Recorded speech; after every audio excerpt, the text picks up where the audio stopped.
Jadi artinya itu mereka memang betul-betul melaksanakan itu kan. Saya banyak menyuplai itu juga Habib Rizik. Bagaimana strategi dari dunia barat lah kita katakan begitu ya terhadap dunia Islam, memecah-mecah dunia Islam menjadi 4 kelompok, bahkan menentang penafsiran oleh kelompok fundamentalis katanya. Disuruh tentang, jadi dibiayai, disupport, dikasih publikasi, dikasih sediakan dana, mereka juga bekerja sama dengan media-media mainstream, dan itu semua saya lihat terjadi di Indonesia.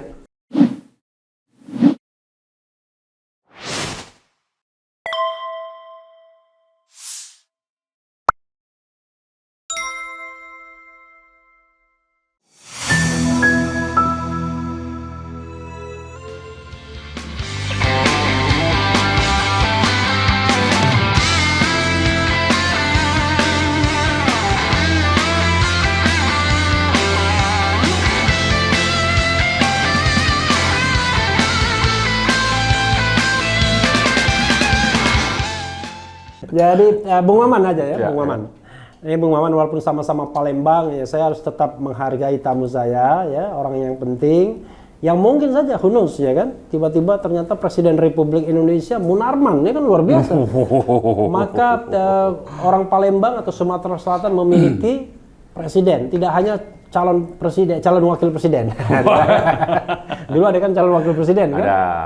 Hatta Rajasa. Itu satu kabupaten dengan saya, Oki kan? Oki, betul. Organ Komunikasi. Nah, Bung Maman, di channel Refli Harun ini ada beberapa isu yang ingin saya mintakan penjelasan dan klarifikasi. Wah, orang kalau bicara tentang Munarman itu pasti salah satu yang tertarik itu soal hijrahnya. Luar biasa ya kan. Saya ngikutin beberapa interview Anda kan. Tapi tetap saja saya selalu penuh tanya ya. Penasaran ya? Penasaran. Karena kita dulu waktu Bung Refli, waktu saya masih di LBH kan sempat jadi narasumber berapa kali kan di LBH itu kan. Dan saya pernah menjadi asisten pribadi Adnan Buyung Nasution. Betul. Sebentar tapi ya. Tahu sendiri kan di situ kan. Tahu di ABN Pro kan? Oh iya, bukan. ABNP. Sebelum di ABNP. Jadi waktu dia baru pulang dari Belanda. Oh, dia pulang dari Belanda ya. Saya baru tamat, saya datang ke sana. Iya. Nah, tapi Bung Maman belum ada waktu itu. Belum, saya masih Palembang. Waktu itu Mas Hendardi di situ, betul. Masih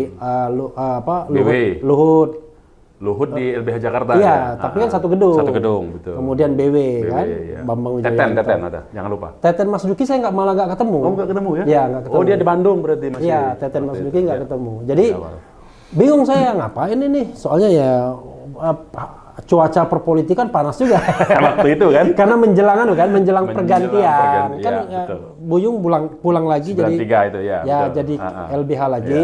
Nggak, waktu itu 95. 95 ya? Ya, dia pulangnya 93. Dia pulang 93, tapi betul. saya tamat 95. Oh, begitu. Jadi tapi begini. Jadi menarik itu. Jadi kalau saya yang nanya sekarang gitu ya. Jadi saya paham. Gini, kalau orang yang biasa di aktivis kita tahu. Yang namanya LBH, kalau pakai pendekatan sosial ya, ini mohon maaf nih, orang-orang LBH ya kan, dianggap berada pada spektrum kiri, kan begitu? Begitu ya, pada spektrum kiri. Ya, kalau mau tengah kiri lah. Ya, mungkin kiri moderat ya kan? Nah, sementara yang dilakoni Bung Maman sekarang adalah spektrum kanan. Malah kanan banget. Kira-kira begitu. Orang kaget. Bagaimana dari kiri ke kanan lompat ini kan? Kalau dalam politik kita frankly speaking itu sama seperti dari aktivis PDIP ke PKS. Walaupun dalam pilkada biasa itu Bung ya. Biasa kalau pilkada. Nah, kira-kira Bung, silakan Bung cerita lagi walaupun barangkali Anda akan seperti kaset rusak mengulangi terus ya kan? Tetapi kan di RH Channel baru kali ini ya. Dan mudah-mudahan saya bisa mendalam hal yang belum pernah terungkap. Oke. Jadi saya kira begini pertama-tama. Saya angkat kaki boleh kan? Oh boleh, sama seperti saya. Karena perspektif kanan ini saya harus sopan-sopan. Silakan. Baik. Jadi sebetulnya kalau dianggap pergeseran dari segi aktivitas. Bukan pergeseran, perlompatan. Perlompatan ya? Iya. Oh, ada teman Kalau kita. kalau Teman kita geser satu itu agak halus, geser dia katanya. sedikit. Kalau ini ngelompat ya? Lompat. Sebetulnya tidak ada lompatan. Oke. Dari segi aktivitas ya? Dari segi aktivitas. Dari segi aktivitas, dari segi apa namanya itu. Udahlah, Anda aspek bicara perjuangan. aktivitas, iya benar. Tapi Iya. dari segi ideologi yang ingin saya katakan. Oh, ideologi Ya. ya. Kalau ideologi ini memang ada problem menurut saya. Ya. Saya ini kan orang yang selalu mencari sesuatu itu yang fix sifatnya, yang Ya. confirm. Oke. Ya. Saya kan latar belakang hukum. Orang hukum kan harus pasti normanya. Ya kan begitu? Ya. Nah, dalam konteks ini sebetulnya Justru ya kalau tidak pasti itu banyak peluang menangnya. nah Banyak peluang PT-nya kata orang Padangnya. itu dalam praktek Dalam beracara. praktek, ya. Bukan dalam filosofi. Bukan ya. dalam filosofi. Oke, silakan. Nah, jadi dalam aspek filosofi, dalam aspek pegangan dalam mencapai sesuatu tujuan, Ya. saya lebih menyenangi yang sesuatu yang sifatnya norma yang confirm. Oke. Itu pertama. Ya. Yang kedua, saya selalu mencoba untuk mendekatkan jarak antara norma, antara teori dengan praktek, Oke. antara ucapan dengan perbuatan. Oke. Selalu begitu. Kalau Nah, dalam dalam masa-masa- orde baru dulu ini melaksanakan Pancasila secara murni dan Murni dan konsekuen. konsekuen kalau bahasa Orde Baru. Nah, saya terbiasa begitu sebetulnya. Jadi itu dari mulai kuliah, dari saya mulai aktivis pencinta alam. Kan kebetulan dunia pencinta alam itu sering bersentuhan dengan LSM lingkungan. Ya, dan dan dunia kiri kan? Sebetulnya tidak kiri sebetulnya. Nggak kiri ya, Tidak netral kiri. lah, netral ya. Bukan, sebetulnya justru liberal. Oke. Jadi memang banyak orang salah memposisikan ya. Jadi kan kalau spektrum ideologi ada yang konservatif, ada yang fundamental, Ya. ya fundamentalis, konservatif, kemudian moderat, liberal, Ya. kemudian sang ultraliberal ya, Ya. biasanya. Ya kalau di Indonesia ini saya mengatakan ya kanan, kiri, agak kanan, agak kiri, tengah. Dalam konteks Indonesia, kanan kiri ini diasosiasikan kanan itu agama, kiri itu yang komunis. Itu problemnya. Nasionalis. Nasionalis dianggap tengah kadang-kadang begitu. Dulu waktu ada komunis, tapi kan sekarang nggak ada Masih ada komunis. Oke, silakan. Nah, jadi maksud saya dalam konteks ideologi seperti itu, saya melihat justru di dunia literasi ya, Iya. literasi sosial, literasi ideologi ya, itu di dunia sekuler menurut saya terlalu banyak ketidaksesuaian antara satu pendapat dengan pendapat lain. Jadi sehingga orang seolah-olah itu bergeraknya itu terlalu bebas begitu. Oke. Ya Ini kan? kalau orang Palembang kalau sudah mulai kencang kelihatan Palembang itu. Jadi dia terlalu bebas. Dan kebetulan saya pernah ke Belanda bertemu dengan dosen di Utrecht salah satu orang Indonesia. Oke. Dia ngajar di Utrecht. Dia ngajar sosiologi hukum. Siapa? Pak Paul Mudigdo ya. Oke. Jadi saya berdua dengan salah satu teman pengurus LBH juga. Kita waktu itu ada urusan ke LBH-an. Ya. Kita bertemu dengan Pak Paul. Pak Paul ini kebetulan juga Paul Mudigdo namanya. Nggak pernah dengar ya, Paul. Ya berarti Memang dia bukan orang yang populer tapi di dunia akademis ini cukup banyak literaturnya. Paul Kalau kita Mudigdo, cek ya? Paul Mudigdo, coba aja nanti dicek. Iya. Nah, kebetulan teman saya yang satu ini kan orangnya hobi membaca. Memang hobi membaca, jadi dia waktu ketemu Pak Paul itu dia menceritakan semua pengetahuannya akan referensi sebanyak itu. Pak Paul cuma bilang, kamu ini terlalu banyak baca, nanti kamu tersesat pikiran. Jadi maksudnya bukan berarti tidak baik ya. Bukan berarti kemudian agar tidak tersesat jangan banyak baca. Jangan banyak baca, bukan juga. Bukan. Ya, tapi artinya dia mau mengingatkan. Ada potensi. Harus ada memilih. Oke. Gitu loh. Bacaan itu harus diseleksi, harus didalami. Jangan semua dibaca, tapi akhirnya kita tidak tahu yang mana yang kita pilih. Ya, Itu sebetulnya inti dari percakapan kita bertiga. Seperti orang jatuh cinta juga mungkin ya. Ya, Jangan mungkin. terlalu banyak jatuh cinta gitu. Harus memilih ya. Kalau jatuh cinta memang harus banyak, Bos. Oh.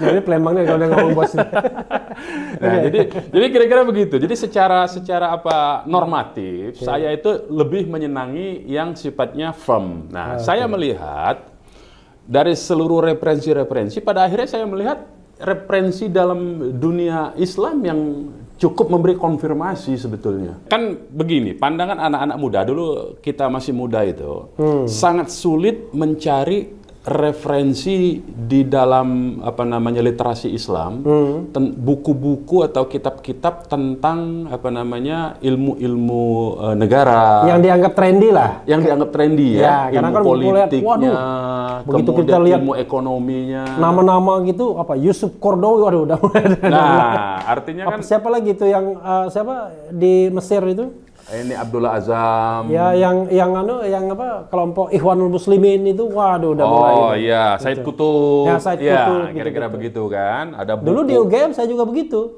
Tapi cuma Males, saya lihat kan? aja. Ada buku Khilafah dan Kerajaan kan dulu kan. Iya. Nah, itu. Tapi ada yang agak keren sedikit, itu Rawson Fikr itu siapa? Oh, itu Ali Saryati. Ali Saryati ya, itu agak itu keren. Iran tuh. Ya, Iran. Itu agak keren di kalangan anak muda. Ya, karena dia waktu itu ya. agak Islam tapi kiri. Ya, boleh dikatakan gitu. Islam kiri lah, karena memang dia Syiah kan. Karena Syiah ini kan ideologi perlawanannya kan kental. Jadi kita kan mencari waktu itu perbandingan-perbandingan antara literasi agama Islam dengan literasi-literasi yang dari Foucault, katakanlah, kemudian Julius Stahl kan, kalau orang-orang hukum kan. Jadi kita lihat ya ada prinsip-prinsip yang sama, tapi dalam prakteknya, nah itu lagi-lagi dalam prakteknya terkadang perilaku yang terjadi antara negara yang mengklaim demokrasi ya dengan apa yang terjadi di dalam dunia Islam itu berbeda prakteknya itu. Nah, itu yang membuat saya sebetulnya terus mencari, akhirnya ya saya akhirnya berpikir bukan semata-mata dalam konteks kita eksistensi di dunia. Tentu pada akhirnya begitu kan? Kita ini juga ingin kalau sudah ngomong begini, saya udah berat bertanya ini. Mau tanya karena apa betul, lagi? karena kita jadi ini dunia dan sisinya sudah tidak menarik lagi nih, termasuk membicarakan pemerintahan Jokowi. Paling tidak ada nilai kita, ada bekal yang kita bawa itu, dan dalam aspek keislaman itu antara bekal itu mesti ada niatnya, jadi nyambung tuh, niat, amalan, dan tujuan, kan begitu. Nah, sementara kalau di literasi kiri, kita itu berkecimpung hanya untuk aktivitas dunia semata-mata. Jadi tidak ada orientasi jangka panjang sebetulnya. Ya. Tidak ada orientasi abadi ya? Ya, orientasi artinya pasca kehidupan di dunia ini kan tidak ada. Jadi nantilah itu urusannya kan, kadang-kadang begitu dulu itu kan. Nah, akhirnya itu kan terus terjadi pertempuran dalam pemikiran saya sebetulnya. Ya, akhirnya ya saya harus memilih. Kalau saya terus-terusan di sini, akhirnya yang rusak itu pikiran saya, diri saya sendiri. Karena mau tidak mau saya akan mengikuti semua konsekuensi. Karena saya harus konsekuen. Itu salah satu sikap kan. Harus konsekuen dengan apa yang kita pegang, keyakinan. Sementara keyakinan ini menurut saya, ini tidak bisa kita bawa sebagai sampai mati pertanggungjawaban kita. Ini saya ingin kata-kata Habibie yang saya kutip. Tapi entah benar apa enggak ya kutipannya. Saya ingin ditulis sebagai seorang Muslim. Dalam wawancara terakhir. Ketimbang seorang misalnya ditanya warga negaranya apa-apa. Karena di akhirat pada akhirnya kita nggak akan ditanya lagi. Pada akhirnya begitu. Nah, saya kan harus memilih itu. Tapi ini nanti kita bicara tentang konsekuensi ketatanegaranya, penting banget gitu. Itu makanya. Karena bagaimanapun kan di duniawi beda kita. Betul. Nah, itu kan dalam konteks implementasi dalam kehidupan sehari-hari, tentu itu kan menganut sistem juga kan. Nah, konsekuensi seperti itu menurut saya itu yang menjadi pertimbangan kalau mau dikatakan lompatan ya. Ya pasti saya akan mengatakan lompatan. Iya. Nah, tapi dari segi aktivitas sekali lagi saya katakan sebetulnya tidak ada pergeseran yang signifikan, karena dulu saya membela buruh membela petani, membela mahasiswa. Petani kan di Sumatera Selatan tuh banyak sekali yang digusur tuh. Dulu kebetulan saya di LBH itu menangani pertanahan ya, isu-isu pertanahan. Banyak sekali petani-petani tradisional kita itu yang tahun-tahun 90 awal, mulai dari 80 akhir menjelang 90 dan 90 awal itu kan ada investasi besar-besaran tuh. Perkebunan besar. Perkebunan besar, hutan tanaman industri, dan itu membabat sawit ya. Perkebunan besar itu sawit, kemudian HTI kan di Sumsel itu. Nah, itu membabat semua kebun rakyat, kebun tradisional rakyat. Sehingga rakyat itu justru termiskinkan di tengah adanya investasi besar-besaran. Nah, ini kan problem. Nah, dari saya membela yang seperti itu sebetulnya tidak ada perbedaan, maksud saya signifikan. Dulu membela cuman bedanya adalah nawaitunya jadinya ya. Sambungan ke betul. Jadi tetap petani yang ini tetap kita bela melalui FPI. Kemudian yang jelas saya merasa membela banyak umat Islam yang juga terpinggirkan. Sama saja karena de facto memang mayoritas kita ini umat Islam begitu. Nah, tapi tiba-tiba Bung Maman tersesat dalam tanda kutip ya. Tersesat di FPI. FPI Front Pembela Islam ya. Dan sekarang sebagai Sekum. Which is tuh orang ketiga kan. Orang pertama kan pendirinya ya kan, imam besar. Yang kedua Sobri Lubis sebagai ketua umum. Nah, ini Sekumnya paling tidak ya. Dalam struktur organisasi. Gimana ceritanya kok bisa tersesat dalam tanda kutip ke situ? Jadi begini, kalau ingat dulu peristiwa 2008 ya. Ya, yang di Monas. Di Monas ya. Wah, Panglima Laskar Islam. Badan boleh kecil tapi melawan nih, mau Palembang bener. Mau Palembang nih. Itu sebetulnya saya belum di FPI. Ya. Jadi waktu itu gabungan dari laskar-laskar ormas Islam ini mengawal aksi penolakan kenaikan BBM sebetulnya dulu itu. Nah, jadi ada insiden waktu itu, ada aksi yang bersamaan sehingga timbullah clash itu. Nah, aksi yang bersamaan tuh aksi yang menolak. Bukan, aksinya itu berbeda isu. Oh, beda isu. Beda isu. Yang satu ini kita itu melakukan aksi penolakan kenaikan BBM, ormas Islam dikawal oleh laskar-laskar. Yang satu aksinya itu menggunakan sebetulnya pembelaan terhadap Ahmadiyah. Waktu itu, ya. Jadi dengan menggunakan covering parade kebudayaan. Nah, sempat lokasinya berdekatan. Nah, anak-anak kita ini kan laskar-laskarnya kan sudah tahu ini adalah aksi untuk mendukung Ahmadiyah. Jadi sempat terjadi cekcok begitu, akhirnya terjadilah peristiwa itu. Ya.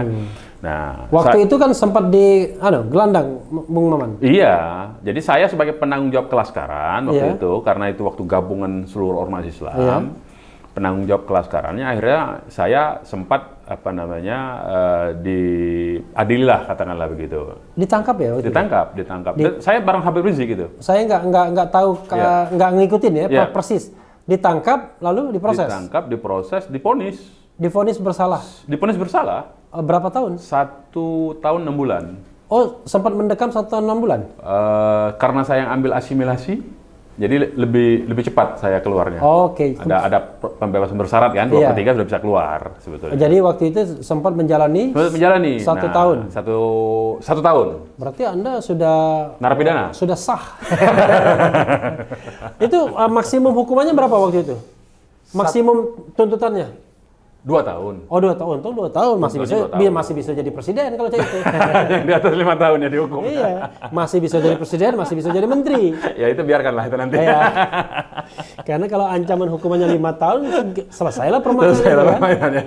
Kecuali undang-undangnya diganti. Iya. Nah, jadi lebih kurang begitu. Jadi waktu itu Habib Rizik pun kan kena juga. Kena berapa tahun dia? Sama seperti saya. Nah, jadi kita waktu itu berdampingan, ya, sebelahan sel lah begitu, selama 9 bulan, sampai hampir 1 tahun lah kira-kira, 9 bulan persisnya itu ya. 9 bulan di Cipinang?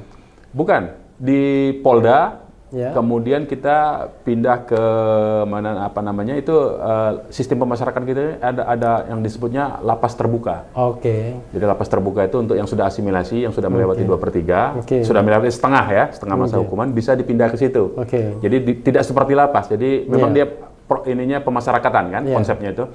Nah, saya mendampingi Habib Rizik itu sekian lama itu. Jadi kita banyak diskusi dengan Habib Rizik. Oke, ya. Luar biasa ya. Jadi diskusi itu siang, malam, subuh. Tapi bukan dari penjara ke penjara.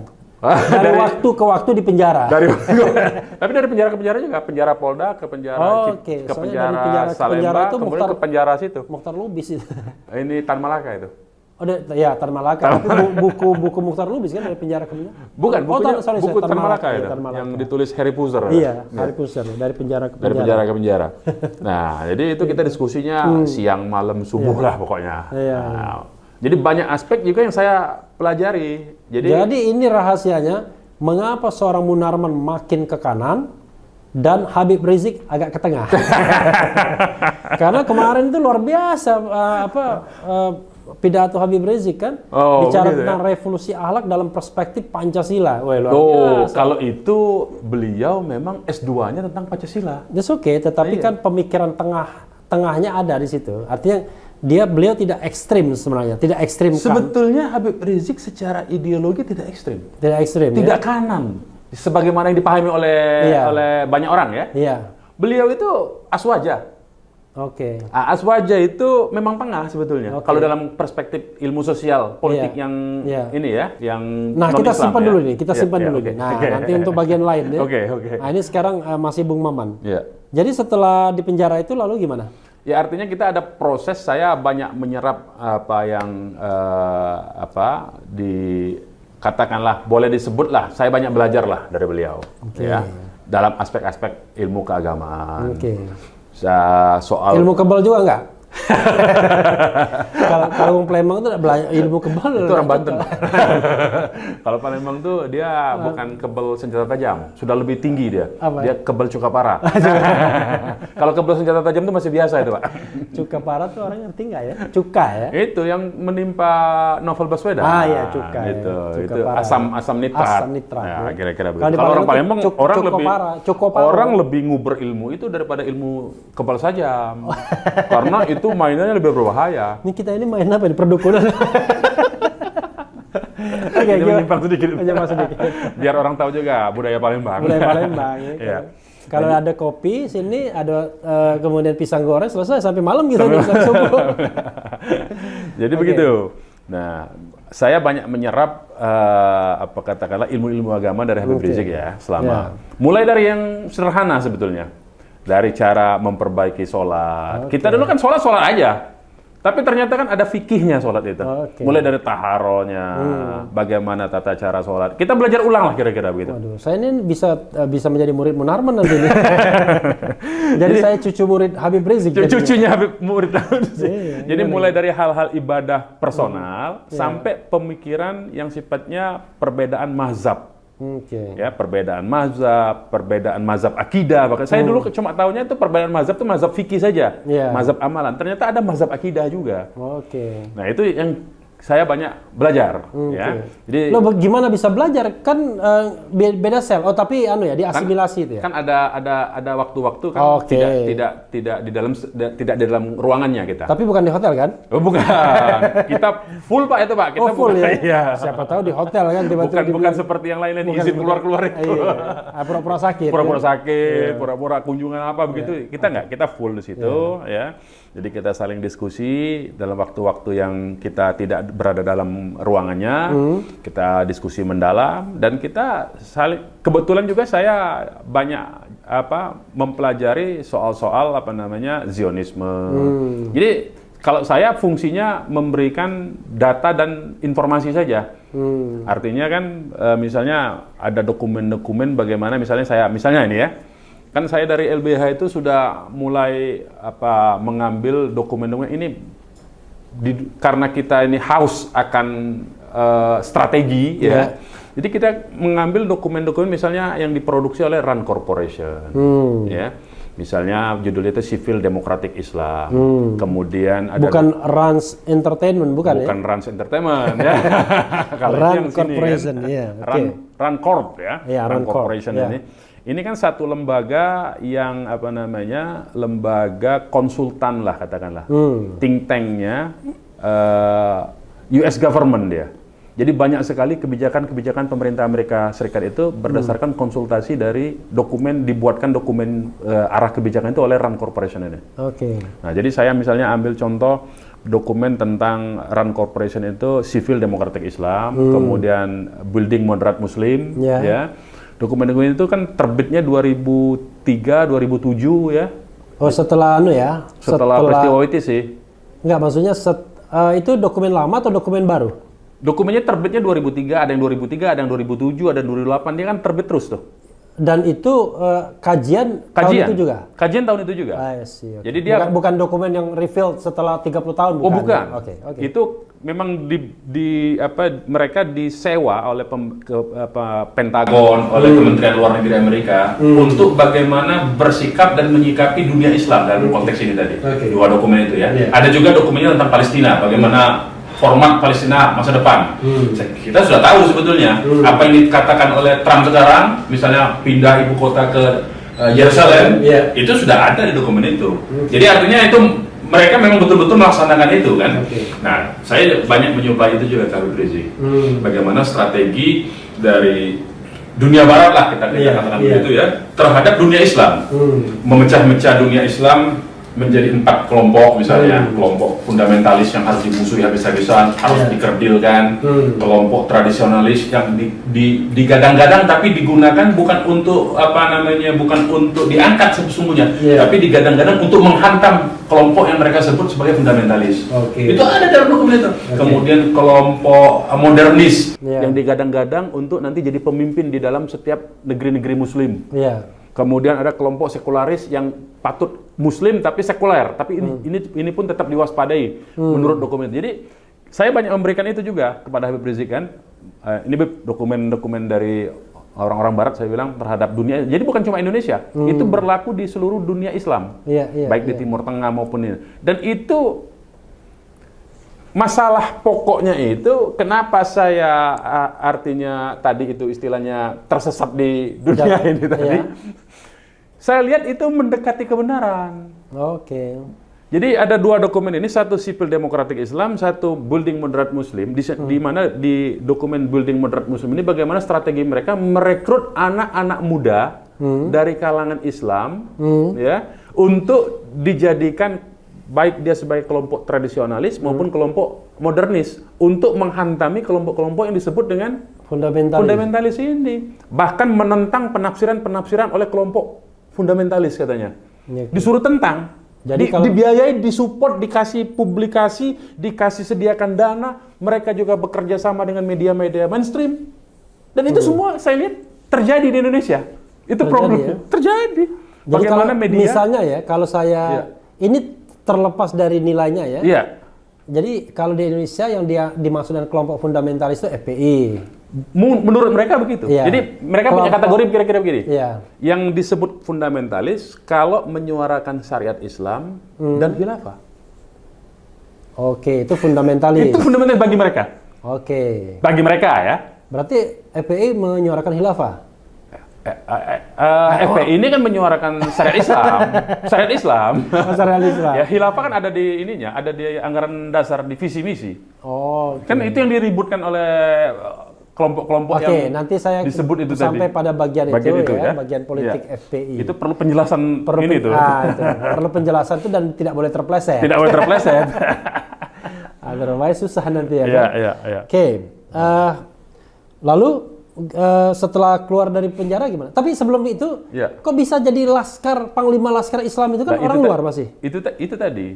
Jadi laskar-laskar itu gabungan dari berbagai macam ormas Islam. Saya kebetulan waktu itu adalah tim advokasi. Tim advokasi. Forum Umat Islam.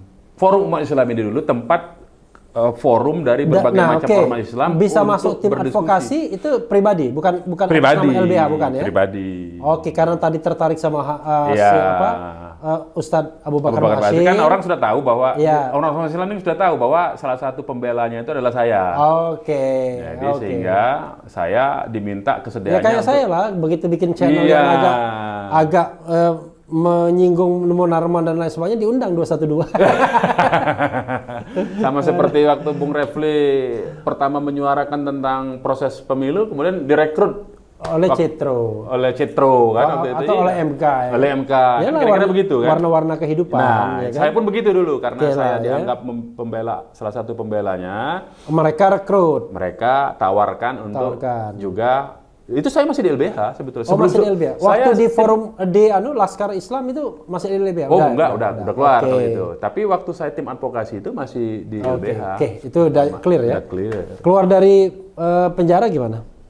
Ya itu kan terus Habib Rizik kan bahasanya minta sih keluar dari lapas ya. Dua lapas. Lembaga pemasyarakatan. Walaupun lagunya tetap penjara kan. Ya artinya setelah itu komunikasi dengan Habib Rizik kan intensif. Iya. Karena sudah tiap hari kan selama 9 itu bulan. 2008 keluarnya 2009. Oke. Nah, jadi intensif beliau menawarkan di FPI saja aktivitasnya daripada tempat lain. Tahun 2009 keluar dari penjara.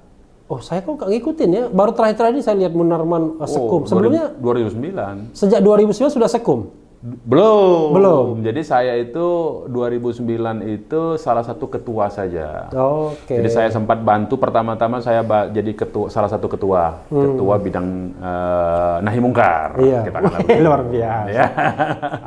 Itulah bedanya. Kalau di LBH nggak akan ada begitu. Ya. Ketua bidang penggalangan.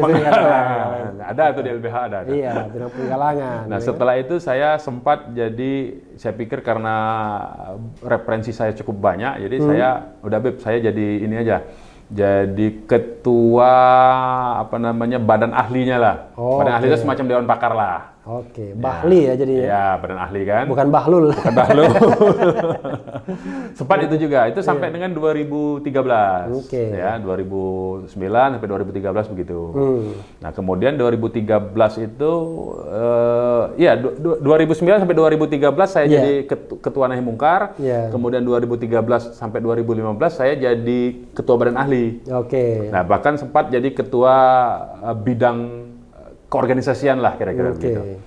Bidang keorganisasian untuk menata organisasi FPI supaya lebih katakanlah lebih agile, lebih lincah lah begitu. Ya penataan strukturalnya lah begitu. Susunan-susunannya segala macam, prosedur-prosedur organisasinya beres, kemudian saya diminta untuk sekalian sama Habib Rizik sekretaris umum lah katanya, tanggung. Kira-kira. Jadi sebetulnya itu ada. Kira-kira kapan target untuk menjadi imam besar? Kalau itu makomnya orang yang alim. Oh alim. Jadi kan ada orang tuh alim dalam konteks ilmu agama, ulama artinya ya. Nah, kalau saya ini bukan makomnya untuk begitu. Jadi saya ini cukup mengerjakan yang hal-hal yang begini saja. Jadi makomnya itu laskar perang ya.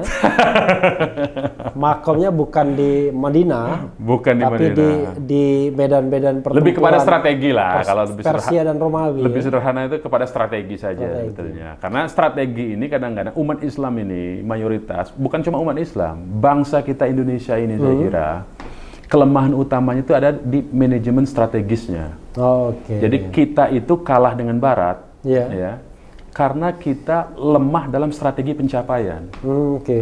Lemah dalam strategi pencapaian, artinya membuat rencana strategi itu tidak memiliki kemampuan, tidak punya kapasitas, melaksanakan. Apalagi. Disitulah bangsa ini tuh selalu terseok-seok menjadi second layer-nya dari bangsa-bangsa besar di dunia. Saya kira itu inian saya itu, kajian saya lah ya. Jadi bukan cuma umat Islam, bangsa ini. Tapi begini, Bung Maman ya, banyak orang yang menganggap bahwa FPI itu tidak lebih dari kelompok preman saja, kelompok preman berjubah. Nah ini enaknya kalau kita ngomong mengenai sebuah organisasi yang kalau kita ngomong, dia nggak akan mengkriminalkan kita. Kalau yang lain dikriminalisasi. Jadi saya bilang, wah ini preman berjubah dan lain sebagainya. Ada kesan seperti itu, ya misalnya sweeping dan lain sebagainya. Tapi terakhir, wah ini agak intelek ini, kira-kira ada Munarman di situ ya. Tapi kelamaan juga ya. Kelamaan apa? Maksudnya proses munarmanisasinya agak lama juga gitu. Kacau ya. Jadi kesan preman itu lah itu yang saya bilang tadi. Itu bagian dari strategi yang saya baca ada di Rand Corporation, Bos. Oke. Bagaimana menstigma kelompok fundamentalis itu sebagai pelaku kejahatan, pelaku kriminal. Padahal tidak. Loh, mereka kan nyata sweeping. Sweeping itu kan bukan kriminal. Jadi ada sweeping itu bukan sebenarnya kriminal, tapi bukan memang kriminal. bersihin ya. Sweeping itu kan kalau dalam kita pakai mau bahasa apa? Bahasa hukum. Ya, pakai bahasa hukum. Di pasal 111 KUHP. Ya. Itu ada istilahnya tertangkap tangan. Oke. OTT. Ya. Dalam hal tertangkap tangan, semua orang berhak untuk melakukan penangkapan untuk segera diserahkan kepada polisi, kepada penegak hukum. Oke. Dan seluruh yang disebut sweeping FPI itu adalah begitu. Oke. Tertangkap tangannya orang menjual miras ilegal, ya. Kemudian seketika juga diserahkan kepada kepolisian. Semua itu begitu. Tanpa mandat. Kan tertangkap tangan. Oke. Kan kita bicara hukumnya. Luar biasa. Itu tertangkap tangan itu. Saya kira itulah fungsi Munarman di FPI. Tapi begini saya mau cerita. Oke. Realitas di balik itu ya. Iya.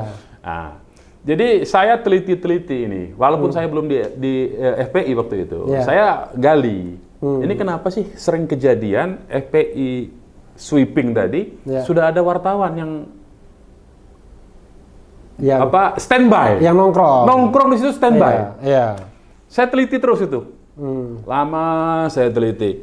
Ternyata bos, informasi dan agitasi anak-anak ini bergerak. Ini dulu sebelum saya masuk ya, setelah saya teliti, itu informasinya memang kadang-kadang diberikan disuplai orang-orang yang sebetulnya tugas dia. Oke. Tetapi dia tidak memiliki kemampuan. Atau memang sengaja untuk menegakkan itu, atau menjebloskan FPI. Ada dua agenda. Oke. Dua agenda ini yang saya mau. Satu agendanya tuh tadi itu, karena dia sudah siapkan wartawan. Ketika dan bukan cuma wartawan, dia informasikan juga bakal ada sweeping sehingga si pemilik tempat menyiapkan juga bodyguardnya. Nah, ketika clash terjadilah foto-foto yang sering diputar-putar oleh media itu. Nah, saya lihat itu ada skenario satu tadi untuk membangun citra kriminal tadi, sehingga diberitakan FPI itu bentroknya sama masyarakat, padahal FPI bentroknya sama bodyguard si pelaku ilegal tadi itu. Itu satu. Yang kedua, setelah itu si penanggung jawab yang harusnya bertanggung jawab untuk membersihkan urusan-urusan seperti ini itu ngomong, lain kali ngomong sama kita kalau minta dijaga.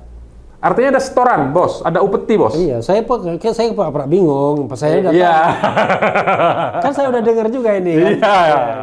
Nah, kira-kira begitu. Jadi ada upeti yang ini sehingga dua agenda tercapai dengan satu kali dayung, dua pulau terlampaui. Nah, itulah menurut saya. Sambil menyelam minum air. Jadi padahal kalau nyelam betul minum air, kelelep dia namanya.